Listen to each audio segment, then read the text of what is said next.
Today is September 13th, 2018. This is Roland Martin Unfiltered. We are broadcasting live from Cuba Libre here in the nation's capital. This, of course, is Congressional Black Caucus Foundation, ALC 2018. What is happening here is our School Choice is the Black Choice reception that we're holding here. So we've been honoring many folks who are leaders in the area of school choice. Over the next hour, we're going to have a fantastic show. A number of guests on today's show, including Congressman Emanuel Cleaver, Congressman Hakeem Jeffries. We'll talk to urban prep leader Tim King out of Chicago. We'll talk to Cheryl Graves, who from Nielsen, talk about their new report on the black consumers and how we're going from consumers to creators. Also, Erica Alexander from Living Single will be with us as well. Plus, we'll talk about our Stuck on Stupid Person of the Week. Yeah, it's Donald Trump for what he said about Puerto Rico and the lies he is telling. Folks, it is a jam-packed show, and we'll hear from all three brothers and sisters running for governor. That is Stacey Abrams of Georgia, Andrew Gillum of Florida, Ben Jealous of Maryland. And don't forget, elections today is in New York. Jamon Williams is running for lieutenant governor there as well. Folks, it is a packed show. It's time to bring the funk on Roland Martin Unfiltered. Let's go.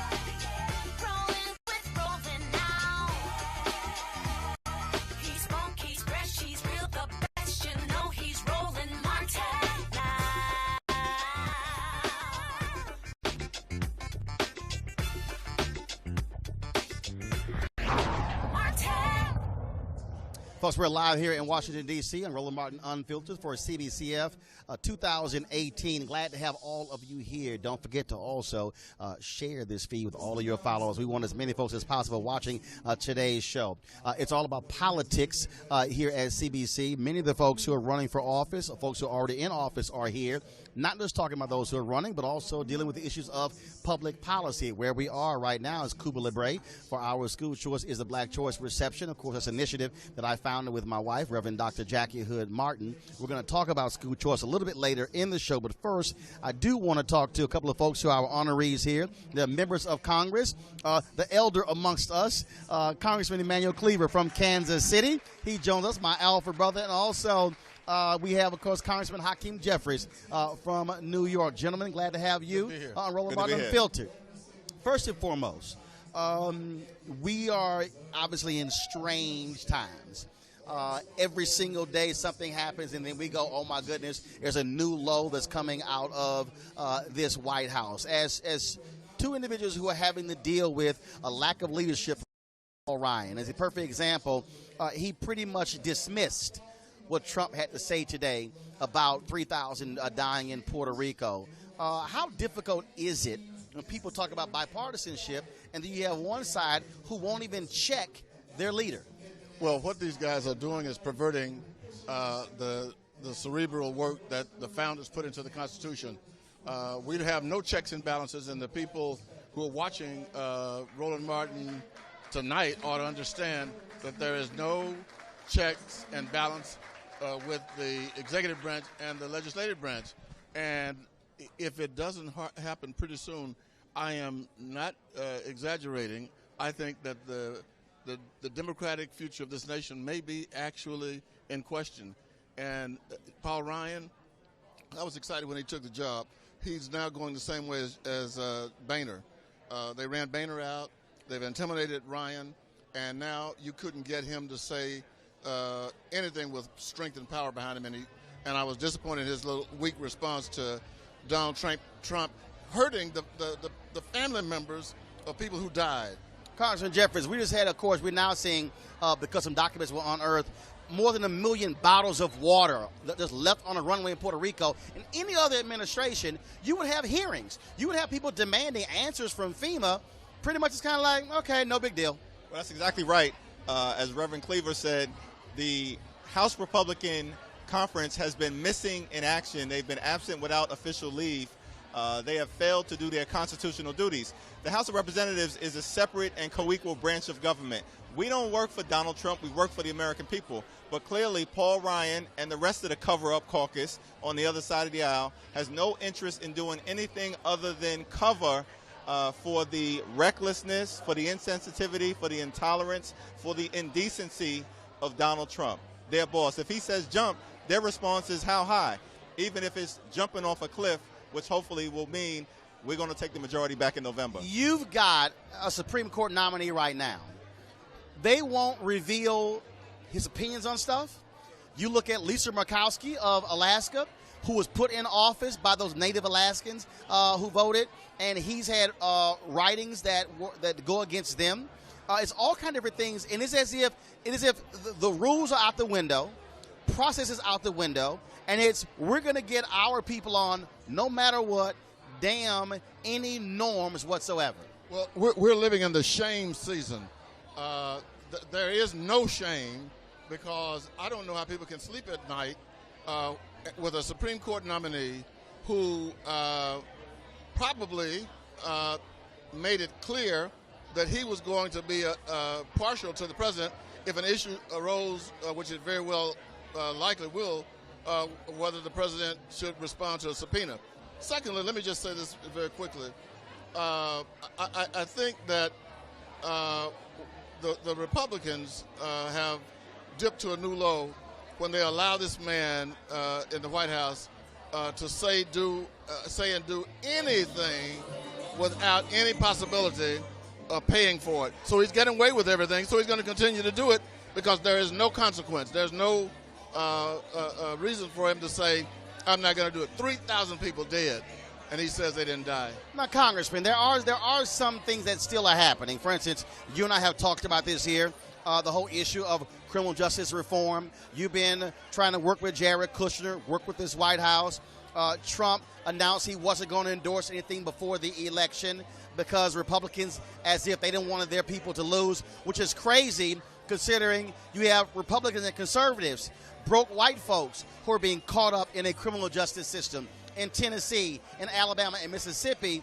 And it literally is the absence of leadership and, to me, the absence of common sense. Well, that's absolutely right. And in the criminal justice space, we were able to move bipartisan prison reform legislation out of the House of Representatives, and we were hopeful because the mass incarceration epidemic in America, we now incarcerate, as you know, Roland, more people than any other nation in the world. When the drug war first started, 1971, less than 350,000 people incarcerated in America. Today, more than 2.2 million. The majority black and Latino, but also rural, poor whites caught up in that dragnet as well. So mass incarceration is not a Democratic issue or Republican issue, it's an American issue. But again, Donald Trump, uninformed, ignorant on a whole host of complicated issues, listened basically to Jeff Sessions and Tom Cotton, who are right-wing, reactionary, law and order Republicans. Tom Cotton says we need more people in jail. Absolutely. Who the hell control. says that? Yeah. Who says it? Shameful, but that's the insanity that we're living in right now. We are less than 60 days. This is the final question for both of you. We're less than 60 days out from the election. We are seeing folks who are energized. We're seeing black folks raising money themselves, creating political action committees. There's somebody who's watching this right now who's living in Florida, Alabama, Mississippi. They're living in Texas. You might potentially have, if Republicans split the vote, you could have a black United States senator from Mississippi. You could have a black governor in Florida. You could have a black governor in Georgia, in Maryland. You could have a black lieutenant governor in New York, depending upon what happens tonight with Jamon Williams. What do you say to the person who's watching who says, look, I don't think my vote matters. I don't think any politicians are worth a damn. Why should I spend my time and go vote? Congressman. Well, first of all votes matter, and all you have to do is look at what happened in Virginia. Democrats, for example, lost the legislature by one vote. A coin flip on that one vote. And so I think every vote counts. But the other deal that I think is important is if you want to continue to have a sick, silent Senate, stay home. And let Kavanaugh and all these individuals who have no business in positions of judicial leadership take over this country and rule against many of the things that we all need and believe in. So this is the time to vote. African Americans and Latinos can alter the future of the United States and the world if they get out and vote. Congressman Jeffries. Yeah, there are about 330 million people in this country. But Donald Trump is president right now because of approximately 30,000 votes in 3 states. And as a result, we've been dealing with this long national nightmare. And so you individuals out there have an ability, consistent with what our ancestors did, who fought and died for the right to vote, to go out there and make a difference, to hand Democrats the keys so that we can have a check and balance on an out-of-control executive consistent with the Constitution of the United States of America. Congressman Emmanuel Cleaver, Congressman Hakeem Jeffries, I appreciate it. Thanks a lot. Hey, congratulations on the show. All right, thank you.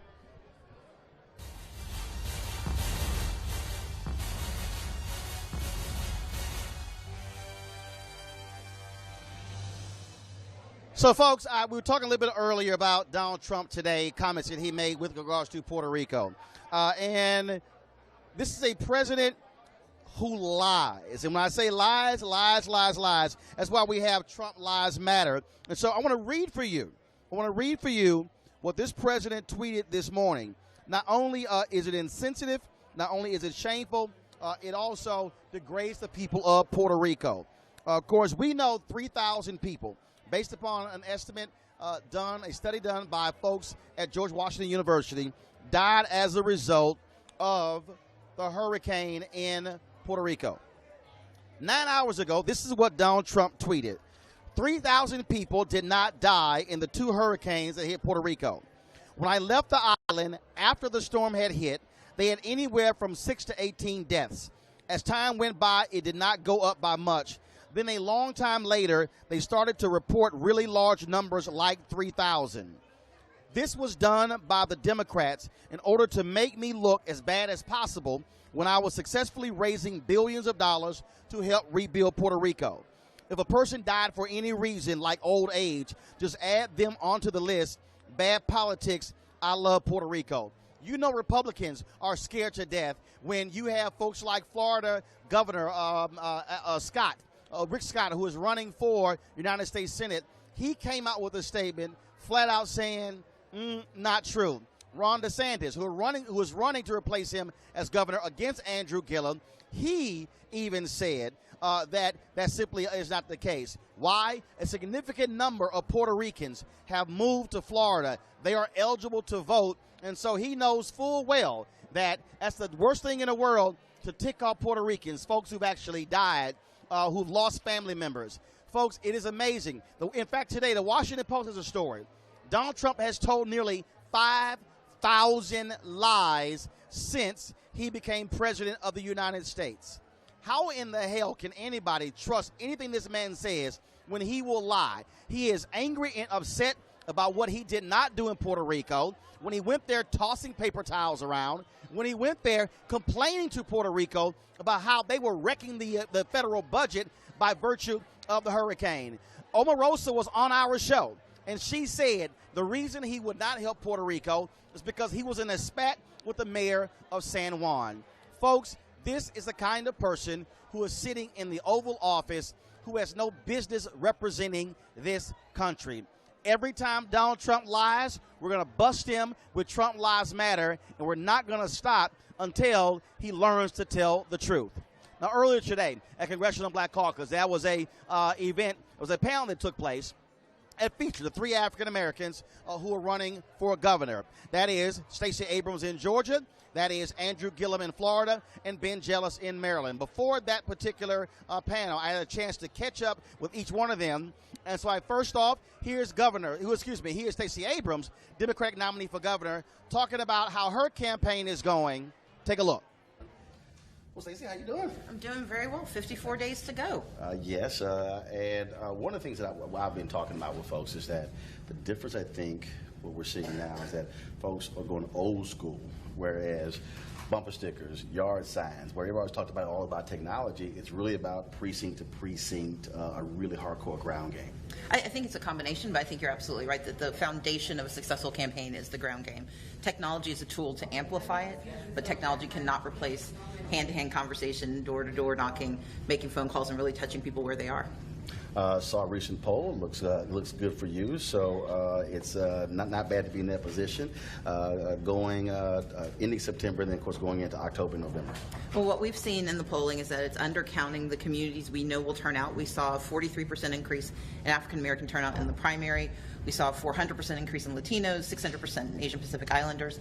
We know that the ground game we are running is reaching people who have not voted in primaries or in midterms in decades. And if we can turn those voters out, we will win. I remember sitting in the White House it was an off-the-record meeting we had. It was with a number of radio hosts and then President Obama. And there was a sister from Georgia who was talking about when Nunn was running for Senate. And she said, look, she's trying to go after, white conservative women who are in the suburbs as opposed to hardcore voters and turning them out. Your deal has been, look, you turn out the people who you know are going to vote your way and just jack those numbers up. Well, we're going with an all-of-the-above strategy, but that means that you have to go to all. And what we haven't seen happen in decades is actually reaching out and reaching deep into the communities that share our values. But we're talking every community. In our primary, we won every single region of the state. We won 153 of 159 counties. So we're not ignoring anyone, but we are also making sure that we respect the votes of those who share our values and simply haven't had anyone ask them to vote in way too long. Also, we are seeing significant enthusiasm among black women all across the country, but I definitely have been getting that in Georgia. Well, as the potential first African-American woman to be the CEO of a state in American history, we see that there's a lot of enthusiasm and energy because people know that I will be the first, but I will not be the last. And if I have an opportunity to open that door, I'm looking forward to going through it and propping it open for everyone else. All right, we're looking forward to covering this race and having you back on Roland Martin Unfiltered. Thank you so much for having me. Appreciate it. Take care. All right, cool. Thanks a bunch. It's going to be a tough battle in Maryland for Ben Jealous, who's running against incumbent Larry Hogan, the Republican. He holds a huge lead when it comes to money, and also he's head of the polls. Ben Jealous and I talked about that, and he says he's not worried because when he ran in the Democratic primary, he said he started off behind as well. It's my conversation with Ben Jealous. All right, Ben Jealous, you are Democratic nominee, and you're in a blue state, but yes, you're running up against the governor, who's some say is governed as a moderate, if you will, understanding both parties. Just your thought assessment of the campaign as it stands right now, less than 60 days out. We feel good. You travel across our state, what you hear is that people want change. They know that our schools have fallen in the national rankings every year that this governor has been in office. You know, the healthcare costs have surged every year that he's been in office. And they know that we are now dead last in the region in job growth and income growth. If we had the growth of Virginia, we would have 50,000 more jobs right now and $8,000 more in our pocket. The crazy thing is that Virginia's job growth is lower than the national average, and we're well lower than that. So we brought a very clear campaign focused on let's fully fund our schools. Let's make sure that we get a better deal on health care and take on all of the big drug companies that keep overcharging us. And let's get unstuck by frankly doing what I do every day, which is building an inclusive 21st century economy that works better for all of us. So that's what we're focused on, and we feel good. Prognosticators say you need money. You run against somebody who's very well funded. How are things on that front, and how do you close that gap? We know that if we raise the funds that we need, we will win. We also know that we don't need to raise as much as him. Hogan showed 4 years ago, when he was really the challenger, raised far less than the man who ran as the incumbent, that you just got to raise enough to get your message out. Things are coming together. Frankly, I'm just running the same game I did in the primary. In the primary, I started 15 points back. The polls at the start of early vote said I would lose by 7 points. I won by 10 points because we built a strong ground game and we got our message out. And that's what we have to do here, and we're well on our way. We saw young African Americans not really enthusiastic in 2016 in that particular presidential campaign. How are you messaging them, speaking to them to ensure that they are going to the polls? Because when you look at it in any survey, older voters will vote at a much higher rate than younger voters. What are you saying to them? We're squarely focused on ending the student debt crisis, paying for it by ending mass incarceration, on making our schools safer, our streets safer, but also stopping the killing of unarmed civilians by the cops. And so a very pragmatic focus on making young people's lives better, and they're responding well, quite frankly, to a candidate who has the courage to say we can actually do big things again, we can change things and change things for the better for you. All right, Ben Jealous, always good to see you. Always good to see you. Good luck, and we'll certainly chat more before this campaign's over. All right, appreciate you. Thanks so much. Florida. That's what all the folks are talking about. Andrew Gillum with his upset win in the Democratic primary there. Of course, he is facing Ron DeSantis in November. He also was a part of today's conversation, and I had a chance to talk with him, the third of our 3 black gubernatorial nominees. Here we go. Energy. That's all I've been hearing from folks out of Florida. Just your thoughts, your assessment. Here we are less than 60 days out. Yeah, we're 56 days out from election and probably 30 days before 2 million ballots end up in mailboxes. But Roland, it has been amazing. The energy on the ground is incredible. People really do feel real change in the air in our state. We had a volunteer call the other night. We had 3,000 lines occupied, and many of those places, people had hundreds of people in a room and just occupied one line. I mean, it gives you a sense that people are really excited on the ground, but as you heard me say all throughout the primary, the only thing that matters is how we vote and if we get out and vote. And I honestly believe that the energy exists such that people are going to show up and show out in record numbers in Florida. A number of Puerto Ricans are now in the state of Florida. You had Donald Trump this morning questioning nearly 3,000 dying. That surely should be offensive and ticking off those folks who saw loved ones, who saw their homes destroyed and lost as a result and run out of that territory. Absolutely. First of all, just when you think the president couldn't get any lower, he goes lower.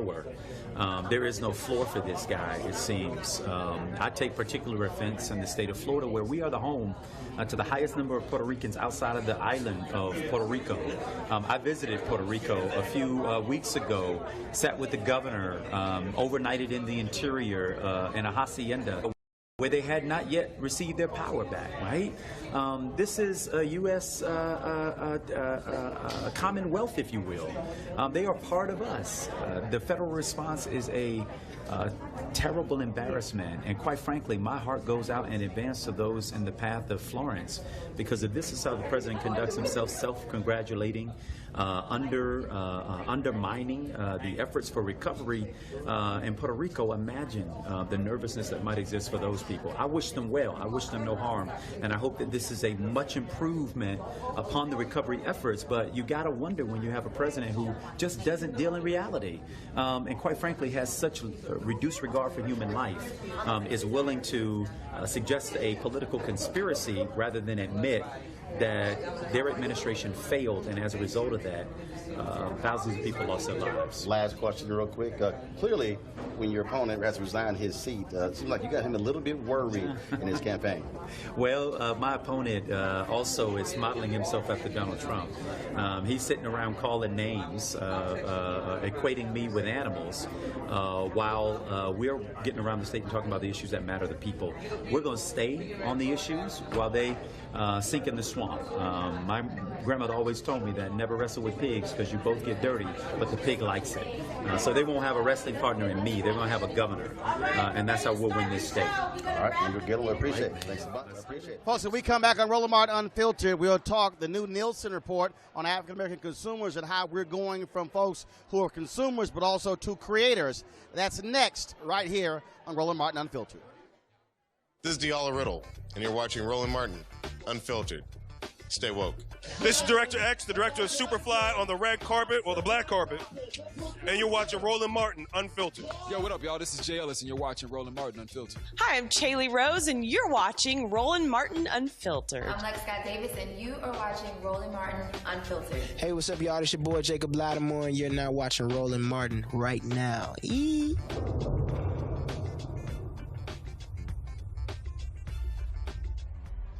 All right, folks, we're broadcasting live here in Washington, D.C. from Cuba Libre, where, of course, we had our School Choice is the Black Choice reception. And we just, of course, heard from the three brothers and sisters who are running for governor. Now let's talk about African Americans as consumers.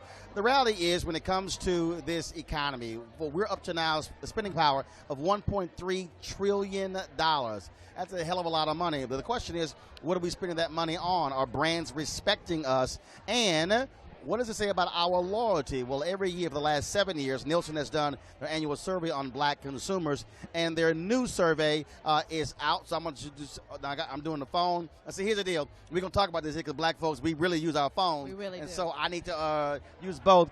This is a copy of their report, folks. It is called From Consumers to Creators, Digital Lives of Black Consumers. And so joining us right now is Cheryl Grace with Nielsen. Now, so I ain't going to give a title. Because Cheryl would have to need like 3 sides of a business card if I read her full title. Tell folks what your title is. I'll just leave it at Senior Vice President of Consumer Engagement. Thank you. That's How right. about that? If they can shorten that, I'll be happy. Okay. All right. Cheryl, we glad to have you back. We've talked about this. First time on Roland Martin Unfiltered. Glad to have you here. Thank you. And for folks who don't know, Nielsen does several of these reports. But black folks kicked this thing off. Black folks set the trend. We did. We started the report in 2011, and since then we've done Asian American reports, Hispanic reports, as well as LGBT communities. So we have an entire series now, but it all originated with the African American consumer. Now, a lot of people, when it comes to these reports, they may talk about just spending power. They may talk about just when it comes to our views on one aspect. But you cover a variety of areas in here in terms of how much time we spend on games, watching television, us creating content, all kinds of stuff. We do, because we think it's important that African Americans not only understand what their buying power is, but how their purchasing decisions impact brands, and more importantly, how brands need to understand what that buying power can do for their market share. And so it's really important, because if you don't know what your power is, you literally just give it away. And so this isn't a report that just talks about how you're spending your money, but the importance of how you're spending your money. And there's a difference. Summer Redstone, of course, who he owns Viacom, and he had this famous statement, content is king. Yes. And it's king for us, not only when it comes to what we watch, what we consume, but also what we create. Yeah, because we're consuming so much media across all platforms. So whether it's the 52 hours a week of television that we're watching, or the fact that 3.6 million of us are tuning into podcasts, or the fact that there are so many of us who are gamers, that 73% of blacks who are over the age of 13 claim to be gamers, and that's a $36 billion industry compared to the $11 billion industry for just movie going. So when you think about all of those opportunities that we have as consumers to see ourselves, we have to be responsible for creating that content. And that's one of the things that we really wanted to stress in this year's report that's so different than what we've done before, is we're trying to show that you can't just consume without being able to make sure that you're seeing what you need to see and how we need to be reflected, and we're the only ones who can best tell those stories. Well, I mean, it's funny we're having this conversation because what you're talking about is literally what we're doing right here. Right. Because, yes. One, this is a digital-only show. Yes. Here we are, again, talking about the things that other folks are ignoring. Yes. You're not necessarily going to have this conversation on these cable news networks and broadcast networks. And if it is, it won't be just about black folks. Right. And so what black folks are saying is, look, we want stuff that's about us, that's for us. For us, by us, about us. We're taking control of the message. And that's what this year's report, the theme is really all about, is the importance of owning that content and how successful that is to brands. So when brands actually see that they are generating not a little, but a lot of revenue from the instances where we do tell those stories and we tell them well, then you start to see more brands looking for opportunities to do that. Now, look, there are always, so I ask this question all the time of folks who are book authors, so I ask you, what was the one wow moment for you after this report was done? Where did you go, wow? Wow, for me, there were a couple. Number one is that our spending is growing faster than any other group of people spend. So between the year 2000 and 2017, we had a 108% growth rate compared to 87% growth rate for non-Hispanic whites. Now, Deborah That's Owens, a wow moment for me. If Deborah Owens, America's Wealth Coach, was here, she'd be mad because she'd be like, we should be saving and not spending, but the reality is. And we should be. But that's not what the report is about, and we'll leave that to the financial institutions. But this is what the reality of the situation is. And so if you're looking at how this means that you as an African-American consumer actually have buying power, you need to look at that uptick number, and brands need to understand that. That was the first takeaway for me. The second takeaway for me was the fact that so many black people are gamers. Had no idea. 73% of all blacks who are over the age of 13 consider themselves gamers. That's 73% of all blacks. Gaming is a $36 billion industry. That's a lot of money that we're putting on the table. And if we're not concentrating on ensuring that our games are reflective of who we are, we're leaving money on the table as well. One of the things that you mentioned earlier, and like here, right here, is higher device and technology ownership. And again, when I talked to earlier this year, T.I. was in Atlanta, he talked about us owning our culture. Richelieu Dennis, a brother who bought Essence, he says we need to own our culture. We must monetize our culture where we are making the money. Other folks have made billions off of our music, off of our movies, off of our style. And so this is what black folks are saying, no. It's time for us to get paid off of us. And the fact that this trend of what we're seeing as voracious consumers and content creators isn't going to go away, because when you take a look at how old we are as a people, we're much, much younger than the total population, right? And so 54% of blacks are under the age of 35. That means 54% of us have grown up, because I'm just a little bit off from that number. 54% of us have grown up literally having some type of digital experience as part of our lives the entire time. So our expectations are much different than those who are older. And so we expect brands to understand how they need to reflect our culture. We expect brands to ensure that they support the causes that are important to us. And you see that those numbers are much higher with black people than they are with general market. Somebody out there, they want to get know more about this. Where can they actually read this report? So the report hot off the press today, Nielsen.com/African Americans. That's plural, African Americans. Nielsen is spelled Nielsen, because I don't want anybody calling and say, I can't get the report. Well, there's no O. Nielsen.com/African Americans. All right. Well, Cheryl, always glad to see you. We appreciate the report. And again, our folks need to know what's in here, so you also need to know what you're communicating out there and leveraging our power. And leverage that power. Use it for good. All right. Cheryl, thanks so much. Thanks. All right, folks, when we come back, we're going to talk with Tim King about the idea of school choice and why he says not only when it comes to owning technology, why we should. That's next. Roland Martin.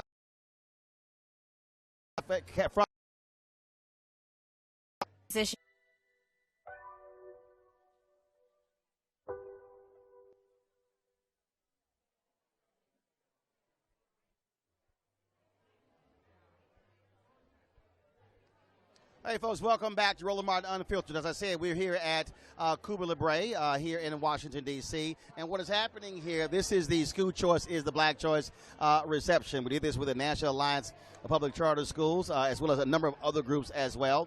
My wife and I, we founded School Choice is the Black Choice. And let me be clear. So it's been very interesting that I travel this country and black folks come up to me and they're like, man, here you go. Why do you back charter schools? Let me be clear so you understand. I support anything where our kids can succeed. Traditional schools, public charter schools, magnet schools, homeschool, online school, technical school. I don't care what kind of school it is. If it's working for our children, I'm down with it. And joining us right now is someone who is a pioneer in this area, Tim King, out of Chicago, urban prep, doing amazing things with the young men there as well. Tim, he was one of our honorees here. Good to see you. Good seeing you too, Roland. Thanks for having me. So it's I want to start this because it's very interesting to me when I talk about that, because so many there's this visceral reaction when you mention charter schools where people act as if it's this totally foreign, oh my God, unbelievable thing, when the reality is we've always had different types of schools. Yeah. We've had trade schools, magnet schools. Somebody's watching. I guarantee you they're tweeting right now. I'm going to pull it up. They're going to be on Facebook or Periscope or YouTube saying, well, they cherry pick, you got to apply to get in. I went to a magnet school in Houston, Texas. I had to apply for the school, which means I got in, somebody didn't. Yeah. There's a lot of misinformation out there about schools, about charter schools and what we are, what we do. I think the one thing that people need to keep in mind, and you allude to this when you talk about magnet schools, is that charter schools are public schools. They are public schools. So when you are sending your child to a charter school, you're sending your child to a public school. When you are supporting a charter school, you are supporting public education in this country. And I'm going to take it a step further. Black folks throughout history have been starting their own schools because they either did not have access to or were dissatisfied with the existing infrastructure at public schools or the schools that were available to them. So this notion of black folks starting charter schools, the notion of us starting schools is not new. It's just the format is new, and that's scaring a few people. And folks need to understand that they should be supporting success. Well, I remember I had Randy Weingart on the show, and she talked about how, charter schools were born out of racist segregation. And I said, Randy, hell, everything in America was born out of white supremacy, so that can't be the argument. And what's interesting to me about this, when we have this conversation, I can go into a room, and this has happened multiple times, and 90% of the room, I did one, literally there's 1,000 people in the room, and about 80-90% were totally against charter schools. When I broke it down, but here's what got them, in which you understand, I want you to explain. When I say, y'all want more black history? They go, yeah. I said, you control the curriculum. Right. You want arts and band, choir and dance? They're like, yeah. I'm like, you control the curriculum. Exactly. Then they go, I said, you want more recess and physical activity? Yes. You control the curriculum. Then I go, you want black folks getting contracts? They're like, yeah. I said, you control the budget. Right. Then I say, you want more black male teachers? Yeah. You control who gets hired. They say, well, all the time. Wait a minute. You mean tell me, with charter school, we control the curriculum, we control the hiring, and we control the contracts? Right. I said, yes. The room flips every time. Yeah. Because that's the idea of us owning our community. Right. Yeah. Urban Prep is the country's first all-boys charter public high school for boys. What we did was we said there's a problem. Black males not going to college, not graduating to college, dropping out of high schools at alarming rates in the city of Chicago and across this country.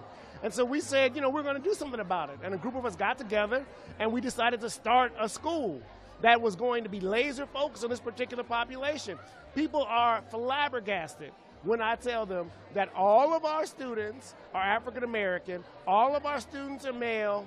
We have 90% of the students there are low income, 27% of the students special education, and all of them are getting into four-year colleges and universities. I mean, people just are amazed at that, but you can do that when you own the curriculum, when you own the hiring, when you own the contracts, when you own what is happening inside the classrooms and what's happening inside the entire organization and the administration. It's a very important point. So somebody will say, well, how can you be successful when other folks can't? What would you say to the idea of this is our secret? Yeah, folks ask me that all the time, and there's no one thing. What we do value very highly is a positive school culture. Our young men, each and every day, when they come in there, they got on a blazer and tie, and we tell them that they can achieve. We have this opening ceremony every year called Convocation. Freshmen, and we give them their new Urban Prep blaze pressed on their chest. And then the freshmen, now this is a guy week. For the last 9 years, I've gone to schools where the teachers have told me I can't learn anything. I've been at Urban Prep for a week, and they've taught me that I can learn everything. And that's just after a week. Like, this kid got it after a week. And really, sure, we got a unique curriculum, sure, we got a unique program, but it really boils down to the adults actually believing that it's possible for these kids to be able to succeed. That we don't, and we're not going to be around there telling them they can't do something. It's all about what they can do and empowering them. And the other thing is this here, and this is the position that I take. If there's a traditional school that's handling their business and doing exactly what you're talking about, I'm down with you. Yeah. And I say study it and replicate it. But if it's not, our kids should not be sentenced to those schools.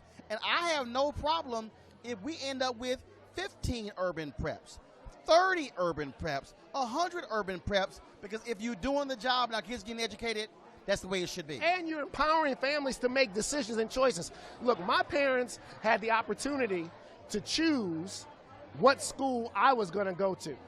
And they got to choose what school my older brother was going to go to. For him, they wanted him to go to an all-boys school. For me, they wanted me to go to a co-ed school. They had the resources to be able to make that decision based on what they thought was in our best interest. And we need to recognize that families of black families, economically disadvantaged black folks, need to be able to make the same kind of choices. They need to be able to choose the school that's right for their kids, regardless of what type of school it is. And again, I hear from people, well, every kid can't go. Every kid can't go to a magnet school. But you don't see people saying shut magnet schools down. Yeah. And the thing here is, our job is to say, no matter what form it is, our kids are going to get educated. So that's why I tell people, you can argue, you can yell and scream all you want to. When the NAACP said there should be a moratorium on charter schools, there are a lot of people in the education reform movement who are freaking out. Oh my God, Roland, what do you think? I said, y'all think I'm worried? Yeah. I said they can do whatever they want to. I said, that ain't going to stop it from happening. Right. But the key for me is, I want to see more folks like you. I want to see more black CMOs. I want to see more African Americans. And I've made it clear to folks in this movement, look, you need to have black people who are making decisions for their children. Yeah, I agree. And, you know, it is unique to be African American and starting and leading and operating a charter school in this country. I think if there were more of us, then we might be able to, to do a little bit more. But, I think it is important that people, NAACP, whoever it might be, recognize the value that is being added by charter schools, particularly certain charter schools, and support them. Because, the families are going to come, but how long can we continue to operate and flourish and do well if we don't have the institutional investors, the support from government, the support from philanthropy to be able to do the things that we're doing? Well, and another thing is this here. For the parents, they don't give a damn. They're like, look, you can call this thing traditional, right, whatever public charter, you can call it magnet. All I want to make sure my kid get educated. Look, we've got parents who ask us, what's tuition? And we try to explain to them, no, we're a charter school, we're a public school. Because you're right. They are so interested in having their child succeed, they're not even thinking about what classification this school has. Private, public, parochial, charter, whatever. They just want the success and the achievement for their children. That's what's most important to them. Last thing here, there is, there's a young man or a young woman out there who they might be watching. Their parents might be watching. Their grandparents might be watching, aunts and uncles. And they're saying, you know what, this thing ain't for me. I'm not getting it, so I really want to blow this school thing off. What do you tell them? Oh, I tell them you got to be focused. If you want to ensure the future, your future, as a parent, as a grandparent, you got to make sure you're taking care of the kids. And so you've got to be intentional around what is the right type of environment and school for your child to attend, and then you've got to advocate on behalf of your child to get him or her into that school. And then once they're there, you can't just drop them off and say, look, you know, school is your job, school, I'm done with it. You got to be present and attentive, because every single school is not going to be able to pay the attention to every single student the way a parent can. And so parents have to be really focused on that. It is the number one thing I think that a parent can do for a child, is making sure that that child has a high quality education. All right, Tim King, I appreciate it. My alpha brother, thanks so much, man. 06. Good luck. All right, Absolutely. thank you. All right, folks, we'll take a break right now. When we come back, we'll chat with Living Singles Erica Alexander about how she's using blockchain and journalism to change the future of media. That's next on Roland Martin Unfiltered. He's got it. Whatever the biz, he's on it. Whatever it is, he's got the scoop, the fact, the find. And when it breaks, he's right on time and it's rolling. Best believe he's knowing. Putting it down from sports to news to politics. With entertainment just for kicks, he's rolling. It's on go, y'all. It's Roland Martin, Rolling with Roland now. He's funky, he's fresh, he's real, the best, you know he's Roland Martin now.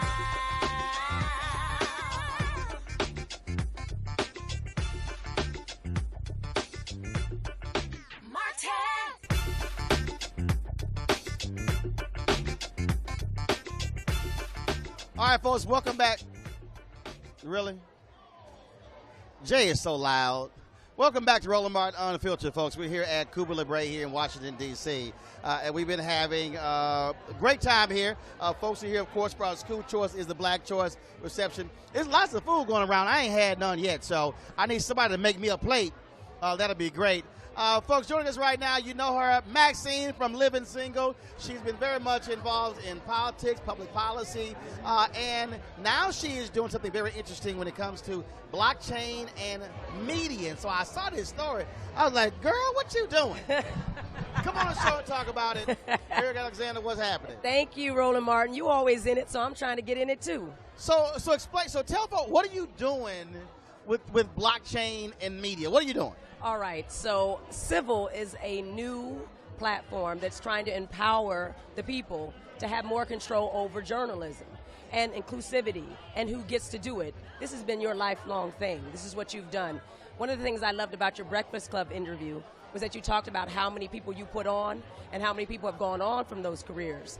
But if you think about it, you're not able to really talk about how many people can't go and know Roland Martin. Right. So how many people are we leaving behind? And not just people, the stories that they would do, the Pulitzer Prizes, all the things that journalism brings to light, which I think is important. So Civil's trying to make that much more of an economy, a new economy for building journalism, and not only that, new media forms. So how does it work? Let's explain how it works. Well, I'm doing something called The Blackness, which is our own newsroom. And it's a multimedia, long-form investigative reporting newsroom. Okay. We're talking about stories that usually marginalized communities are not able to do. They might pop up and then they just disappear into the nothingness. And we call that the blackness. And so Civil would be our way for us to put our newsroom on and actually try to leverage, we want a whole distributed network of journalists, maybe with like the National Black Association of Journalists, HBCUs, and try to there's a natural pipeline that really try to get people and fund those stories so they can have long form. So why did you want to do this? What was there one particular thing where you went, you know what, I think I'm going to do this? Well, you know what? People come to me up all the time because they see my face, they think Cousin Pam, they see Max, but they tell me these stories that are horrific. Their sister got burned alive in the middle of the street and no one's looking for that person. There's a man that's hanged, or a young football player. He's in clothes that's not his own and shoes that are 2 sizes too small, but no one's ever found his killer. What happens to those stories? They just disappear. If you're not able now to be, unfortunately, killed on camera, where are those other stories about those people we don't see? You know, the what is sex trafficking, all those things. So I'm planning to hope that this platform, this new platform, Civil, and its newsrooms are able to really spend a lot more time on them and give them their just due. So how is this thing funded? So how does that work? Well, Civil, they do it by tokens. Now, everybody talks about Bitcoin, but, it's a token economy. So they might, if you're a newsroom on there, they might give you a token grant to get started. And they have 33 million tokens to give to people, and then they keep the rest. But what happens is if you have a token, that means you have a say, and that gives the newsroom more freedom. And that's good because that means that they have a governance model they're trying to put up on there, like, how they think a newsroom should behave. If they think that it's, and I should say think, the token holders, they can vote on it. They can say, hey, I don't know, they're doing false stories. They're doing stories that, that are not, I don't know, viable or whatever. You can vote. But people also have a way that they can buy into it. So there's going to be a big token sale for Civil tokens. Okay. So they've actually got a real economy and a real business model underneath it. So where can folks go to find more information about They Civil? should go on, hey, they can look up Fast Company. They just did the article on my company, Color Farm, merging or doing the blackness with them. But they should go to Civil, and that's join_Civil. And you can read all about it. And they should also get more familiar with Bitcoin. You're a real digital pioneer, but not many people are in that space. There's, I think, flat space, which is what is now, and then there's the digital space, which is round. So it's like when rock and roll came in, people didn't understand it. You're going to have to go understand it to build in it. And it's one of the places where I think black people can be much more powerful. So beyond that, you're still acting? Are you I'm still acting. You still I'm doing on that? Black Lightning. What you doing? I'm on Black Lightning. So am I. You are? I was in wasn't I in the first episode of Black Lightning? He don't even know what episode he was on. No, I did it. And Salim called me and said, yo, he said, be prepared to have you back for season 2. I'm like, I'm ready. Oh. I was in the first or the second one. I'm going to ask him to put me in that scene, please. Oh, I was like, because I'm going to bring the funk. Go on, bring it. I'm playing a telepathic therapist. Oh, Lord. I'm helping people with their powers. And but I'm glad you mentioned that. And don't forget, of course, Mario Van Peebles' movie Armed, where I play a smooth-dressing barber. Of course, in theaters and on digital on Friday, September 14th. No, yeah, so I'm doing Black that. Lightning, what else? Black Lightning and Color Farm. We've doing a movie about the Boys Choir of Harlem with Ava DuVernay's producing partners, Tammy and Paul Garnes and Jamie Petrikoff. I just set up a horror movie that I wrote with Lionsgate. That's going on. I just did a 4-part series with Joss Whedon, who does The Avengers. It was a spinoff of Buffy the Vampire Slayer. I wrote it with him, and it's already out with Dark Horse. It's called, it's a black girl vampires over 200 years old. I just been hustling. I mean, I'm not hustling as hard as you. Nobody can do that. Nobody can beat that. But I'm out here on these mean streets. Everybody keeps talking about reboots. Uh-oh. Do you really want to see a reboot of Living Single?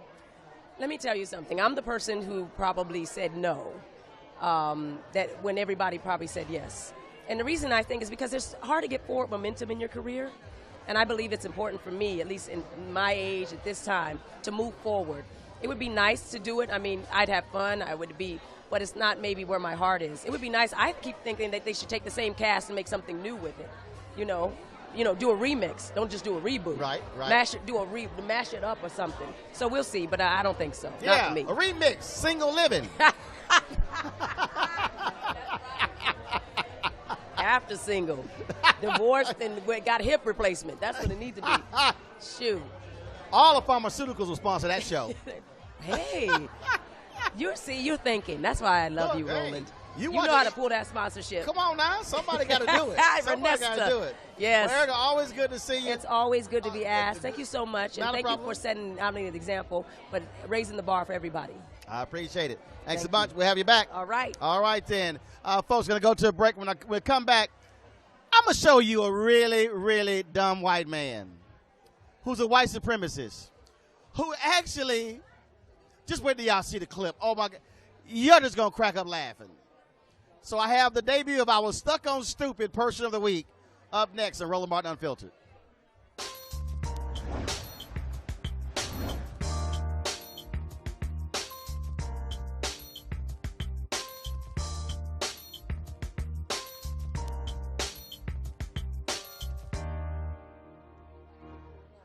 Okay. All right, we'll do it. All right, folks. Yeah, me and Erica were trying to talk a little business there, okay? All right then, y'all. So the Jay-Z, Trayvon, Paramount, BET documentary, of course. The last airing, I think, was this week. So they had this interview with this white supremacist in the documentary. And when I saw what happened, I said, here we have our first Stuck on Stupid person of the week. Roll this, please.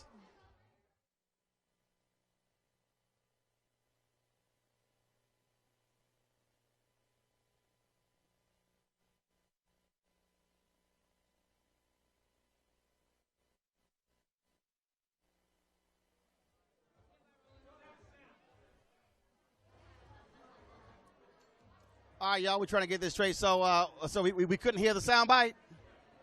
All right, so y'all going to fix that? All right, so we're working on that. We're going to have that in just a second, folks. But first, it was utterly hilarious for them asking this guy a question who tried to make the argument that slavery was not the reason for the Civil War. And then he said there were other reasons. Then when they asked him for other reasons, he goes, duh. I'm not a historian. No, because you're an idiot. Y'all got it? We working on it? Now, Jay telling me we're going to have it tomorrow. Jay been telling me all day we're going to have this clip, and now we can't play the damn clip. Boy, I tell you. But anyway, well, here's the deal. So we chose this guy. The clip is hilarious. It's been all around social media. And see, this right here is the problem with why we have history in history. You've got white people in this country who are in denial about American history. You got all these revisionist folks who want to somehow say that that the Civil War was not about slavery. It was about tyranny. It was about states' rights. Here's the problem with that. If you actually go back and look at the documents as to why South Carolina seceded, it was clear and undeniable slavery. If you go back and look at the documents, when Mississippi seceded from the Union, it was clearly about slavery. You have these individuals who don't want to own up to the fact that slavery, the oppression of black people, free labor, was the reason for the Civil War. Instead, they want to come up with all these other phony reasons. And these are the people who today, who still support the flying of the Confederate flag, who still support all of these different monuments, because they are living in denial. Folks, we're living in a nation where, again, white folks have set the standard when it comes to education, when it comes to finance, when it comes to the economy, when it comes to everything, every single thing. But now that we're becoming a changing nation, now all of a sudden the voice of black people, the voice of Latinos, the voice of Asians, the voice of Native Americans is now becoming even more prominent. And so we are now challenging conventional wisdom. We are now challenging white supremacy. We're now pushing people on this particular area to get people to understand that what cannot happen in this country is we continue to have a generation of people who are walking around clueless, who are walking around stupid, who are walking around dumb, and then who are spreading these things on social media, who are saying these things on television, who are teaching these things in school. No, what is required now in America is for there to be a reboot, if you will, of white America. What it requires is for white America to somehow go back to school to learn the things that they never taught, to learn the true history of this nation, the true reason why things have happened in this country, the real understanding of some 245 years of sanctioned slavery before the Civil War, and then Reconstruction, and then 92 years of Jim Crow, and why that happened, and to get them to understand why African Americans have not been able to do exactly what they're doing when it comes to being able to have finances, to be able to have wealth, when it comes to redlining, all of these things. There are too many folks in this country who are white who really have absolutely no clue about the origins of America and how we got to be where we are.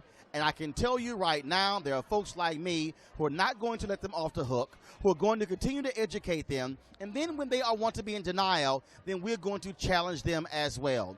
And we're also going to then challenge media folks to do the exact same thing. Why? Because they need to understand it's also their job. Next week, I'm going to deal with our national newspapers and digital sites where a survey was done on diversity, and there were less than 300 of the 1,400 outlets would even turn in their numbers. And do you know why? Because they don't have enough folks who look like me. We at Roland Martin Unfiltered are going to be the medium that challenges these folks when it comes to what's happening in this country, and whether they like it or not, we're going to use our voice, and we're going to bring the funk doing so. I want to thank everybody for watching the show. Don't forget, we're going to live stream the show, restream it again at 10 p.m., 2 a.m., 6 a.m., and 10 a.m. We also need your support. Please go to RolandMartinUnfiltered.com to join our Bring the Funk fan club to be one of our contributors, because we want to be able to keep bringing this information to you, keep sharing it with you, and keep talking about the stories and the issues you're not going to see covered anywhere else. Tomorrow, folks, I will be live streaming my speech from Los Angeles, speaking to a labor union there. We'll also have more coverage from Congressional Black Caucus. We've got a fantastic show lined up for you tomorrow. Don't forget to tell everybody about Roland Martin Unfiltered. You have an absolutely great day. I got to go catch a plane. Holla!